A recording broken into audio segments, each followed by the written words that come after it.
Hello everyone, it's Jamal Thomas. Welcome to the Progressive Soapbox. So, you see this woman in the corner? That woman that's smoldering, staring at the camera. She's going to be on the show Wednesday at 8 p.m. This is Debbie the Sane Progressive. Look, most people know who Debbie is, and this should be a really good conversation. A lot of my subscribers have been on me to kind of get Debbie on the show. I've asked, and she said yes. So this is going to be awesome. I'm totally psyched for this one. My wife, before she left today, I told her, I was like, Debbie said she'll be on the show. She was like, don't be gushing on the camera. I was like, what do you mean don't be gushing on the camera? She says, they're going to be like, Mrs. Thomas. She said, where's Mrs. Thomas? Shouldn't Mrs. Thomas be here for this? No, it's not that. I like Debbie's channel a lot. Even when I disagree with her. I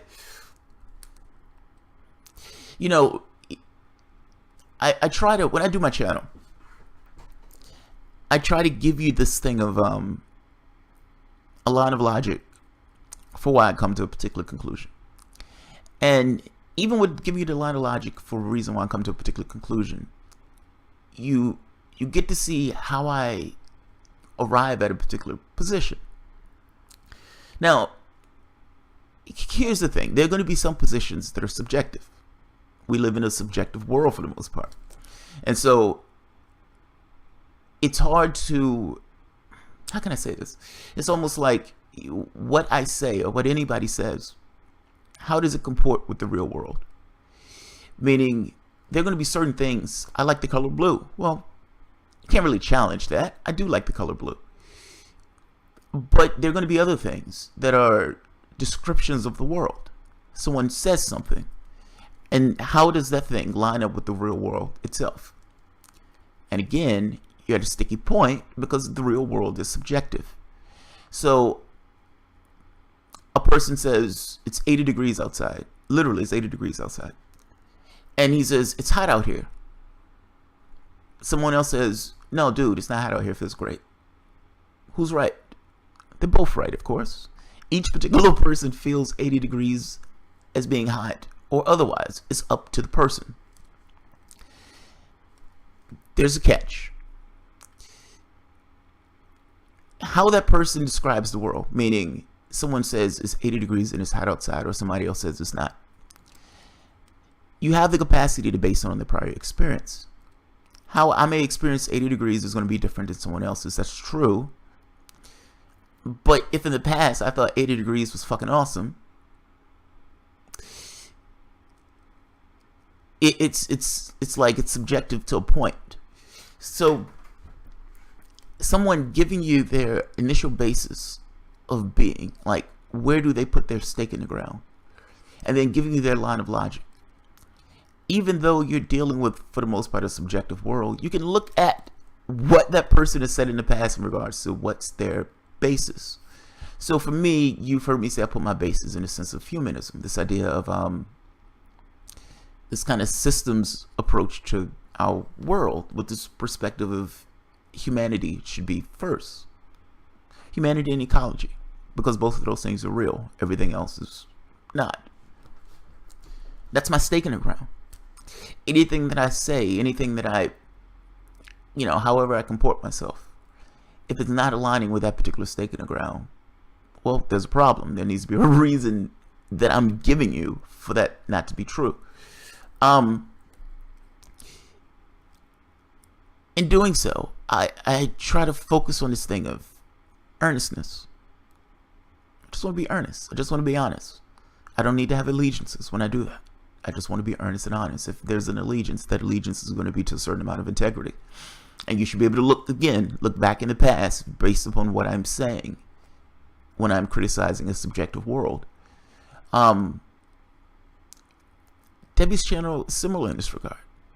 Like, it's this thing of, even when I disagree with her, it's this thing of, this is what I believe the world to be. This is what I believe the world to be. You can see my evolutionary path as a person as I've been doing this either on Facebook or on YouTube.